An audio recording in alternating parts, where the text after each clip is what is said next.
नमस्कार दोस्तों, जैसा कि आप सब जानते हैं एमपी पटवारी की जो परीक्षा है वो 15 मार्च से होनी है। अभी भी लगभग 25 दिन शेष बचे हैं, लेकिन यूट्यूब पर सर्च होने लगा है कि पटवारी कट ऑफ 2023, एमपी पटवारी कट ऑफ 2023, क्योंकि बाईटी स्टूडियो में हम भी देखते हैं कि क्या सर्च किया जा रहा है।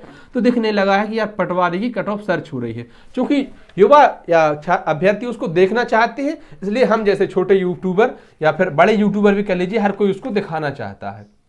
कोई अंतर्यामी तो है नहीं जो बिल्कुल एक्यूरेट बता देगा कि कट ऑफ ये जाएगी। अभी तो हमें ये भी पता नहीं है कितने लोग परीक्षा में बैठ रहे हैं, कितने लोग प्रेजेंट पे एब्सेंट हैं, पेपर का स्तर क्या आ रहा है, लोगों के वन एवरेज नंबर कितने आ रहे हैं, कुछ भी जानकारी ही नहीं है। बावजूद इसके कट ऑफ का प्रचलन जारी हो चुका है। क्योंकि आप सब लोग देख रहे हैं और बहुत सारे लोग दिखा रहे हैं अपने अपने दर्शकों को या देखने वालों को, तो मेरी भी जिम्मेदारी है भैया, जो लोग मुझसे जुड़े मैं भी उन्हें बताऊं कुछ।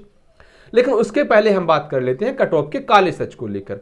आखिर कट ऑफ का काला सच क्या है? क्योंकि देखिए, कोई भी जो कट ऑफ आपको बताता है उसकी कट ऑफ गलत हो ही नहीं सकती है। क्यों नहीं हो सकती है, मैं वो ही आपको बता देता हूं। जैसे मान लीजिए मैंने कट ऑफ बताई है जनरल और ओबीसी, इन दो की मैं कट ऑफ बता रहा हूं, एक एग्जाम्पल लेकर चल रहा है। इसकी कट ऑफ बताई मैंने 155 से लेकर, या फिर मैं इसको 160 कर देता हूं, 160 से लेकर मैंने 165 इसकी कट ऑफ बता दी है। ओबीसी की मैंने जो कट ऑफ बताई वो 155 से लेकर लगभग 160 बताई। अनुमान लगाकर हम चल रहे हैं, कट ऑफ सिर्फ एक मनगढ़ंत है, इसमें कुछ भी डाटा नहीं है ना कुछ है। अब जो बताने वाले होते हैं, पूरी वीडियो ये बताने के बाद मैं आपको इसी प्रकार सब कैटेगरी कट ऑफ बता दूंगा, पुरुषों की महिलाओं की अलग अलग बता दूंगा। अंत में कह दूंगा कि जो मैंने कट ऑफ बताई है इससे आप +5 या -5 और कर लीजिए भाई, इससे ज्यादा का अंतर नहीं आएगा। अब यहां पर देखिए, अगर हम देखें तो +5 और -5 करनी है 155 से लेकर 170, भाई इसी के बीच में कट ऑफ रहेगी। 15 नंबर बहुत बड़ी चीज होती है। हाँ, अगर 1000 नंबर का पेपर होता तो कहते कि यार 15 नंबर, शायद फिर 50 नंबर हमें या 100 नंबर लेकर मार्जिन में चलने पड़ते, लेकिन 200 नंबर का पेपर है, 15 नंबर का अंतर बहुत बड़ा होता है। तो किसी की भी कट ऑफ बस इसलिए गलत नहीं होती है, क्योंकि देखिए ना कैसे गलत हो पाएगी। और कोई ये कह दे कि मैंने इस तरह की कह दे ना कि 170.02 जाएगी, इस प्रकार से कह दे कोई बताने वाला है, तो ये कह दे कि 165.8 जाएगी। बता सकता है? आप कहेंगे नहीं बता सकता है। कोई भगवान नहीं है, ना किसी के पास ऐसी दिव्य शक्ति है जो कट ऑफ बता दे। जिनके पास है वो तो फिर अलग चीजें हैं, जैसे कि बागेश्वर वाले महाराज जी हैं, सुहानी शाह जी हैं, शायद वो ही बता देती हैं। खैर, हम मुद्दे पर वापस आते हैं। वही बात है कि कट ऑफ तो नहीं है, लेकिन अपन एक टारगेट लेकर चल रहे हैं कि हमें क्या टारगेट लेकर चलना है इस पटवारी परीक्षा में। जब हम बैठें तो जो हमारा एक लक्ष्य होना चाहिए और उसी के आसपास हमारे नंबर होने चाहिए। ध्यान रखें, लक्ष्य हमेशा ज्यादा ही होना चाहिए। तो इसको अपन भी कैटेगरी वाइज बांट लेते हैं, UR, OBC, ST, SC, EWS. ये भैया मेल के लिए हो गई, ये कट ऑफ हो गई फीमेल के लिए। कट ऑफ नहीं है, मैं फिर आपसे कहूंगा, नहीं तो बाद में आप मुझे गालियां देने लगे। अपन को इतनी गुंजाइश है नहीं सुनने की, हैं जी भाई। तो ये है हमारा टारगेटेड स्कोर हम लेकर चल रहे हैं, क्योंकि जब हम पढ़ने बैठते हैं तो स्वाभाविक है कि कुछ ना कुछ सोचते हैं अपने भविष्य को लेकर। ठीक वैसे ही जब हम परीक्षा में अपना कंप्यूटर पर लॉगिन करते हैं तो और जब पहला प्रश्न सामने आता है उसी के आधार पर हम तय करने लगते हैं कि यार जब हम सबमिट करें तो हमारे सामने जो स्कोर रहे उसमें लिखा है योर स्कोर इज इतना। तो एक लक्ष्य लेकर हम चलते हैं, उसी के हिसाब से मैं आपको बता रहा हूं कि आपको क्या लक्ष्य लेकर चलना है। कट ऑफ इससे अलग भी हो सकती है, थोड़ी बहुत ऊपर नीचे भी हो सकती है, जैसा कि मैंने आपको पहले बता ही दिया है। तो सामान्य के पुरुषों की अगर हम बात करें तो मेरा तो यही मानना है कि लगभग आपको 170 और महिलाओं को लगभग 162 कट ऑफ लेकर या टारगेट लेकर चलना है। हो सकता है आप इससे यहाँ वहाँ भी हो जाए तो भी कोई दिक्कत नहीं है, लेकिन जो आपका टारगेटेड स्कोर है या जो आपका लक्ष्य है वो कोशिश करिए कि इससे प्लस ही रहे, इससे हमेशा प्लस ही रखना है भाई। आप ये कह दें कि आपने कहा था रोहित जी कि 170 पर सिलेक्शन हो जाएगा, कट ऑफ तो 172 चली गई है, तो बिल्कुल हो सकता है, इसमें कोई बड़ी बात थोड़ी है, लेकिन आपको जो अपना लक्ष्य लेकर चलना है, वो जो मैं आपको प्रोजेक्टेड स्कोर या टारगेटेड स्कोर बता रहा हूं, उसके ऊपर ही लेकर चलना है। ओबीसी की अगर हम बात करें तो पुरुषों को 165 अंक कम से कम लाने हैं। ये पता कितना हुआ, ये 85% हो रहा है भाई, 85% सामान्य के लिए।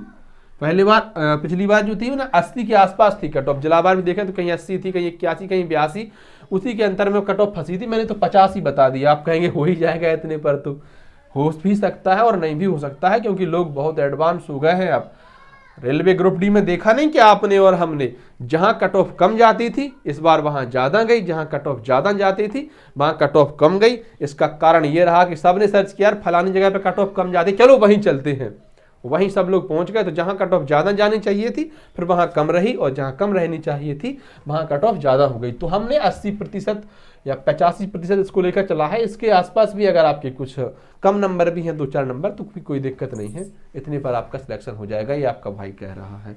ओबीसी महिलाओं की बात कर लें तो 160 नंबर पर आपका सिलेक्शन है, बहन लिख के ले लो।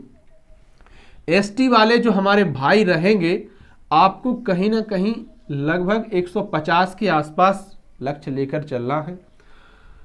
और जो एसटी वाली महिलाएं हैं, आपको लगभग 140 आपका स्कोर इतना रहना चाहिए। और ये एसटी 2 बार क्यों लिख गया, एसटी के बाद एससी है भाई। एससी वाले जो भाई हैं, आपको लगभग 155, अरे राम राम राम, 155 ही लिखा था, हाँ जी, आपको लगभग 155। और जो महिलाएं हैं 148 या इसके आसपास नंबर आते हैं।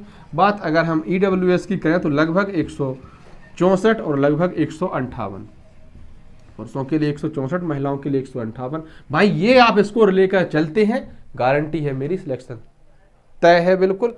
हो सकता है इससे कम ही रहे, लेकिन ज्यादा इससे नहीं जाएगा, ये हाईएस्ट है। ठीक भाई, बात आपको अच्छी लगी हो तो चलिए अब हम देख लेते हैं कि हमें जो सब्जेक्ट वाइज है, किस सब्जेक्ट में कितना लगभग टारगेटेड स्कोर लेकर चलना है। क्योंकि सब जानते हैं कि मैथ रीजनिंग में हाई स्कोरिंग है, और हिंदी भी ऐसा ही है, तो इनके इसमें बहुत अच्छे अंक आएंगे। जैसे देखिए हम लिख लेते हैं 8 विषय, हिंदी, इंग्लिश, जीके और साइंस। साइंस के बाद देखिए यहाँ पर मैथ, रीजनिंग, प्रबंधन मतलब मैनेजमेंट, और है कंप्यूटर। आपके यही 8 विषय हैं। अब 8 विषय में जो आपके स्कोर करने वाले विषय हैं, जिनमें ज्यादा स्कोर ना सिर्फ आपके रहेंगे बल्कि सबके रहेंगे, वो हिंदी, मैथ और रीजनिंग। आप सोचें कि हिंदी में आपके 25 में से 22 नंबर आ रहे हैं, ओ बहुत अच्छा कर रहे हैं, अरे मजा आ गया, तो भाई सबके आने हैं। रीजनिंग में तो 25 में से 25 आने हैं। मैथ में भी बहुत लोग मैं जिनसे मिलता हूं, मैथ में क्या स्थिति है, वो मैथ में तो ऐसा है कि शायद ही कोई सवाल गलती से गलत हो जाए, वही स्थिति रीजनिंग में है। तो ये जो विषय है इनके मैनेजमेंट, तो ये जो विषय है मैथ, रीजनिंग और हिंदी, ये बहुत अच्छे स्कोर करने वाले विषय हैं। इसके अलावा जिन्होंने इंग्लिश पढ़ी है उनके लिए इंग्लिश में बहुत ज़्यादा मजा आ रहा है पढ़ने में। जीके साइंस ऐसी है कि सबकी एवरेज रहती है 20 के आसपास, इसमें आप 25 में से 25 नहीं कर सकते, कितने ही प्रखंड विद्वान बने रहे, बहुत बड़ी बात होती है जीके साइंस में 100% स्कोर करना। लेकिन आप टारगेट लेकर चलिए कि इसमें 20+ रहे। कंप्यूटर और मैनेजमेंट का भी ऐसा ही है, इसमें भी आपको लगभग 20+ स्कोर लेकर चलना है। बाकी के 4 विषय हैं जो कि अच्छे हैं। तो कुल मिलाकर आपके पास गलत करने के लिए ज़्यादा से ज़्यादा 30 और 40 प्रश्न ही हैं जो आप गलत कर सकते हैं। बाकी के आपको 160 या 170 प्रश्न सही करने होंगे, अगर आप चाहते हैं कि आप इस बार पटवारी बने। और नहीं चाहते हैं तो फिर कोई बात ही नहीं है, तो फिर अलग चीज़ें हो जाती हैं। धन्यवाद प्यारे साथियों, वीडियो अच्छी लगी हो तो वीडियो को लाइक कर दें, शेयर कर दें और अपने चैनल को सब्सक्राइब कर दें।